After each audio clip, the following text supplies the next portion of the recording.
नमस्कार दोस्तों, स्वागत है आपका एमजीजी न्यूज में। दोस्तों आज तारीख है 3 सितंबर और आज हम बात करने वाले हैं देश भर की 25 बड़ी खबरों पर। दोस्तों अगर आपको भी अपने राज्य की 25 बड़ी खबरें जाननी है तो वीडियो को नीचे कमेंट में अपने राज्य का नाम जरूर लिख दीजिएगा।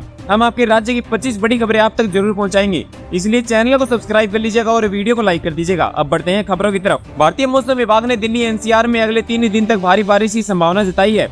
मौसम विभाग के डॉक्टर नरेश कुमार ने बताया कि बंगाल की खाड़ी से हवाएं दिल्ली हरियाणा की ओर आ रही हैं। इसकी वजह से हम अगले 3 दिनों तक दिल्ली एनसीआर क्षेत्र में हल्की से मध्यम बारिश की उम्मीद कर रहे हैं। सुप्रीम कोर्ट ने सोमवार को बुलडोजर मामले पर सुनवाई करते हुए कहा कि अगर कोई व्यक्ति दोषी भी है तो भी कानून द्वारा निर्धारित प्रक्रिया का पालन किए बिना उसका घर नहीं गिराया जा सकता। इस दौरान सुप्रीम कोर्ट ने यह भी कहा कि किसी भी अनधिकृत निर्माण को संरक्षण नहीं देगा। सुप्रीम कोर्ट ने किसानों की समस्या के लिए जिस कमेटी का गठन किया है उसका नेतृत्व पंजाब और हरियाणा हाईकोर्ट के पूर्व जज जस्टिस नवाब सिंह करेंगे। यह कमेटी हफ्ते भर के अंदर काम शुरू कर देगी। अमानतुल्लाह खान के खिलाफ कार्रवाई पर मनीष सिसोदिया ने बीजेपी पर निशाना साधते हुए कहा कि उनकी आवाज को दबाया जा रहा है। उन्होंने कहा कि ईडी का बस यही काम रह गया है, बीजेपी के खिलाफ उठने वाली हर आवाज को दबा दे, तोड़ दे, जो टूटे नहीं उसे गिरफ्तार करके जेल में डाल दो। बीजेपी के सदस्य अभियान की शुरुआत मंगलवार यानी आज से होगी। प्रधानमंत्री नरेंद्र मोदी को पार्टी का पहला सदस्य बनाया जाएगा। पार्टी ने हर एक बूथ पर 200 से अधिक नए सदस्य बनाने का लक्ष्य रखा है। बीजेपी यूपी का भी लक्ष्य 3 करोड़ से अधिक नए सदस्य बनाने का है। केंद्र सरकार ने किसानों के हित को देखते हुए कई बड़े फैसले लिए हैं। मोदी सरकार में मंत्री अश्विनी वैष्णव ने मीडिया से बातचीत करते हुए कहा कि कैबिनेट के किसानों की आय बढ़ाने और उनके जीवन स्तर में सुधार लाने के लिए 7 बड़े फैसले लिए हैं। उन्होंने बताया कि केंद्रीय मंत्रिमंडल ने 2817 करोड़ रुपए के डिजिटल कृषि मिशन को मंजूरी दे दी है। दिल्ली हाईकोर्ट ने दिल्ली के मुख्यमंत्री अरविंद केजरीवाल के खिलाफ मानहानि मामले में कार्रवाई को रद्द करने से इनकार कर दिया है। कोर्ट ने 2019 में भाजपा दिल्ली के नेता राजीव बब्बर द्वारा शुरू किए गए चल रहे मानहानि मामले को चुनौती देने वाले केजरीवाल की याचिका को खारिज कर दिया। प्रधानमंत्री नरेंद्र मोदी के आगामी ब्रुनेई और सिंगापुर दौरे पर विदेश मंत्रालय में सचिव जयदीप मजूमदार ने बताया कि सुल्तान हाजी हसनल बोलकिया के निमंत्रण पर प्रधानमंत्री नरेंद्र मोदी 3 और 4 सितंबर को ब्रुनेई दारुसलाम की यात्रा पर जाएंगे। इसके बाद वे सिंगापुर के प्रधानमंत्री लॉरेंस वोंग के निमंत्रण पर सिंगापुर आ जाएंगे।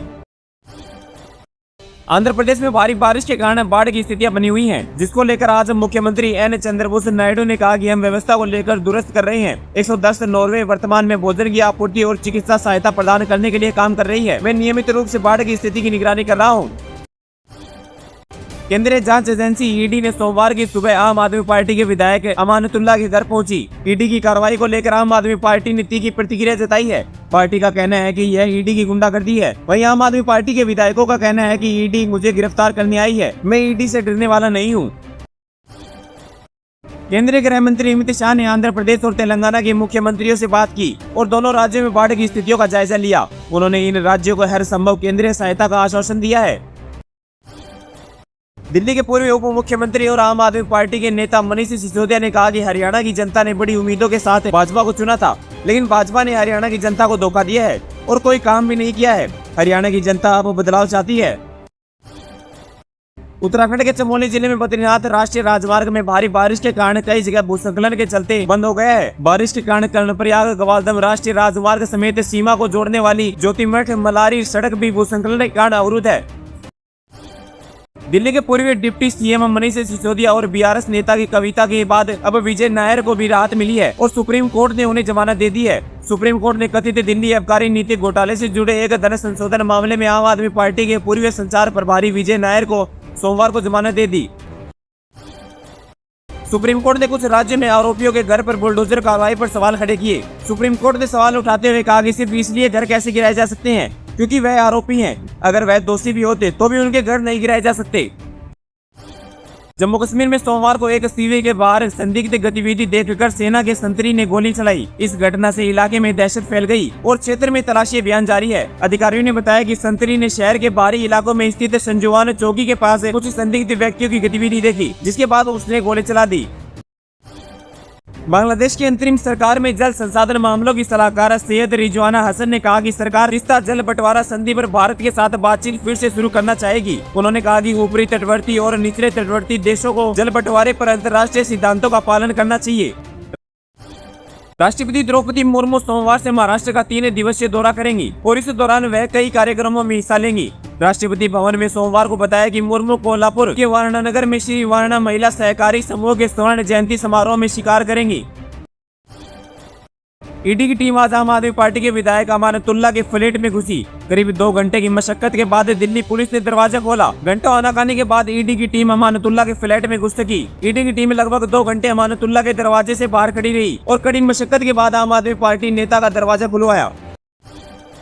कांग्रेस नेता सिमी रोजवेल जॉन को रविवार को पार्टी से निष्कासित कर दिया गया। उन्होंने दावा किया था कि महिला नेताओं को आगे बढ़ाने के लिए पार्टी नेताओं द्वारा प्रायोजित किए जाने की आवश्यकता होती है। भारत के निषाद कुमार में पेरिस पैरालंपिक में पुरुषों की ऊंची कूद T47 स्पर्धा में रजत पदक जीता। इस 24 वर्षीय खिलाड़ी ने 3 साल पहले टोक्यो पैरालंपिक में इसी स्पर्धा में रजत पदक जीता था। निषाद ने सीजन की सर्वश्रेष्ठ 4.2 मीटर की छलांग लगाई। रेल मंत्री अश्विनी वैष्णव ने कहा कि देश में विकसित कवच जैसी आधुनिक तकनीकों को अब मिशन मोड में लागू किया जाएगा। कवच जैसी आधुनिक तकनीक देश में विकसित की गई और अब इसे देश में मिशन मोड में लागू किया जाएगा।